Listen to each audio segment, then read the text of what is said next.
So my good friend Luba, who in exchange for cutting my hair, I promised to share my pie crust recipe that I've been using for years. So I decided, since it's COVID and we can't get together in person to make pies, that I would try to make my first YouTube video and share my favorite pie crust recipe. And I think I'll put it on Facebook too, in case anyone wants to join in and make some Thanksgiving pies. So here we have the recipe. You will be needing white flour, salt, water, and some kind of hard fat to cut into the dough. I prefer coconut oil. You could use butter or margarine if you can work fast and mix that dough before the butter starts to melt. You can also use hydrogenated vegetable oil, which is what I used for years until I decided I liked coconut oil better. Here we have the three very simple ingredients: white flour, coconut oil, iodized salt, and our materials. We have our cup measure, our third cup measure, quarter cup measure, teaspoon measure, 2 knives for cutting in the fat to the dough, unless you prefer using your hands like I do, and a good mixing bowl. Alright, so I will be measuring my 2 1/4 cup flour. There's 1 cup.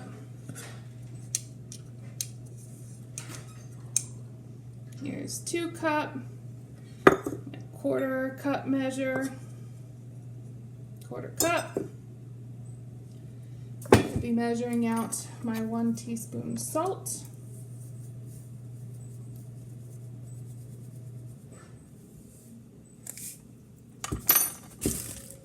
I will be stirring that mixture with the fork to fully incorporate the salt to the flour.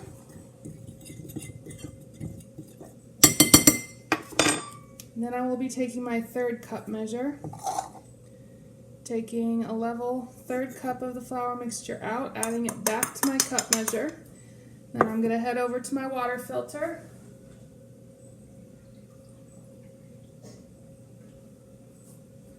Here's my 3rd cup water. I'm going to add it to my 3rd cup flour. And we're going to make what is called a slurry. Kind of like what they use in pottery to glue things together or add wetness back to hardened clay.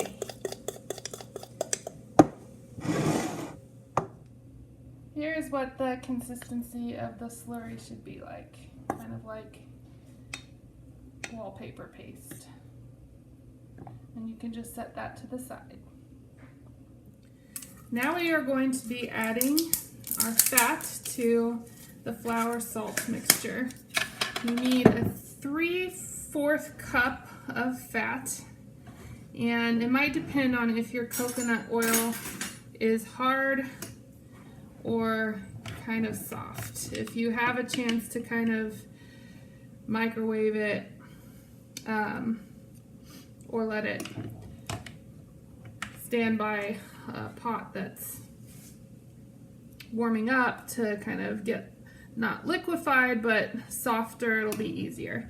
So you can either measure out 3/4 cup, or you can, if your oil is hard like mine is, count out 12 approximate tablespoons. I'm never really exact with that.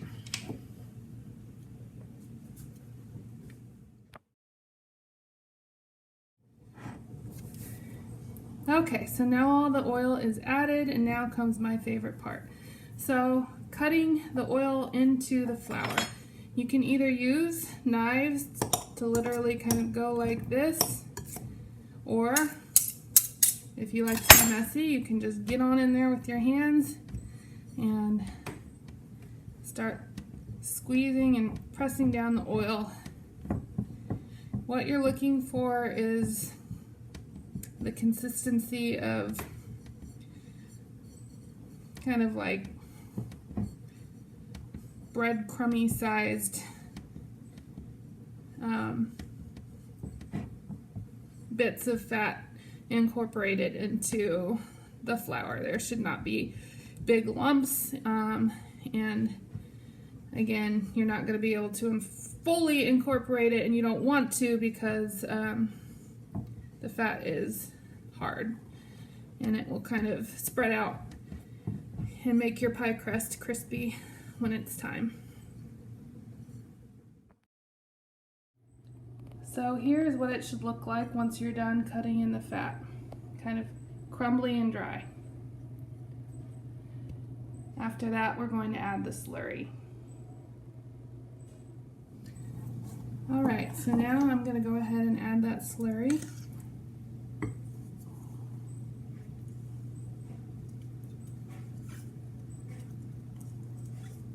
Around this time, you might want to go ahead and preheat your oven to 425 to pre-bake your pie crust. Alright, I've just paused my video to preheat my oven to 425, and now I'm working that slurry into my dough.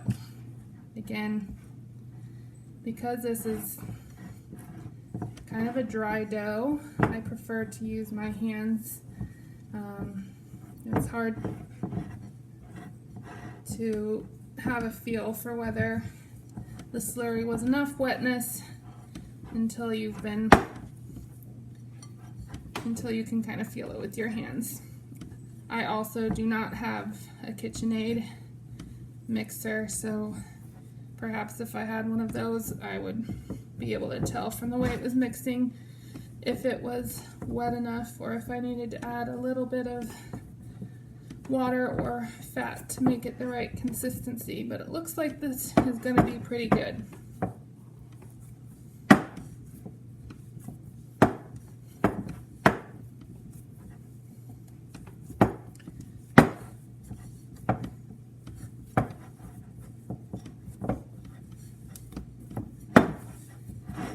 And here you have it, a nice pliable roll of pie crust. I'm going to go ahead and cut it in half. This is a recipe for either 2 pie crusts without a top or a bottom and a top. Since I'm making pumpkin pies, I will probably just have 2 pies without tops. So I have my pie plate, and the best way for this particular pie crust is to just, instead of trying to roll it out and have it break and be frustrating, is just to slap it right there in the middle of your pie plate and start using your fingers to push it out towards the edges. You don't want it to be too thick. You should kind of be able to, I think when it's kind of translucent, you know that it's the right thickness. If you can kind of see through to the bottom of the pie plate, it doesn't just look super doughy. And once you get to the edges, you can start to go up the sides. If there's a part of your crust that's seeming to be thin, you can just kind of break off a piece from somewhere else and press it in. It doesn't make a difference. So I'm going to continue. And going around,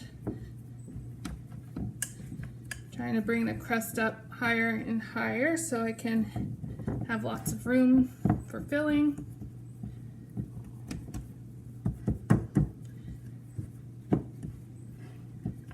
And once you get it kind of up the side high enough, you can do different things for the edges. Some people like to go around the edge with a fork, which gives it kind of a line decoration. I also, while I'm going around kind of where the pie plate goes from flat to going up the sides, I like to go around and press with my thumb to make sure this area doesn't get too thick. Should be about the same thickness all over, maybe just a little thicker at the top part of the crust. So I like to kind of have my thumb push up with this thumb from the bottom and push down with this thumb from the top, and just kind of give it a pinched crust right at the top rim of my pie plate, and just kind of turn the pie plate with my hands. Again, if there's a part of the upper crust that is a little thicker, you can break off a piece and plug it in to a thinner spot. That looks pretty good to me. You can see that it's not too thick because you can kind of see through it. I'm going to take my fork and prick some holes along the bottom.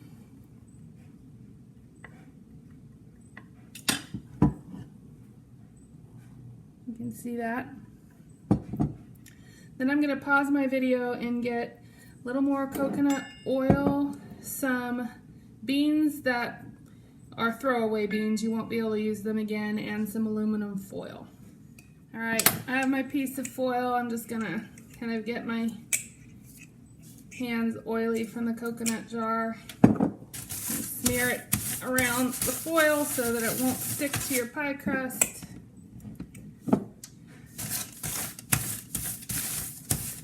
And once I've oiled the pie crust, I'm going to get my crust, press the oil side down,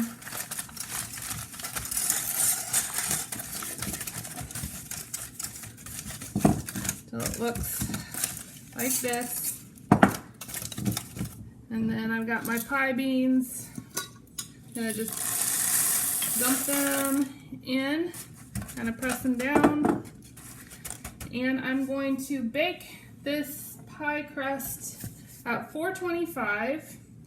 I'm going to bake it for 12 minutes. Then I'm going to take the foil and bean weights off, lower the oven temperature to 350, and bake it for another 10 minutes. And here you have the pie crust that's just come out of the oven. It's getting a little goldy brown. I don't want to over bake it since it is going to go back in the oven with filling. If you get any parts like this where it's kind of spread out and left a little hole, you can take a little of your extra raw pie crust and just kind of press it in. You don't necessarily need to pre-bake. I didn't pre-bake for years and they turned out fine. I think it kind of depends on if your pie is a really wet pie, like a berry pie, or a dry pie, like, I don't know, sweet potato or pumpkin, maybe pecan. But anyway, I'm filling in these little bits and it's ready for my filling. Hope that was a help.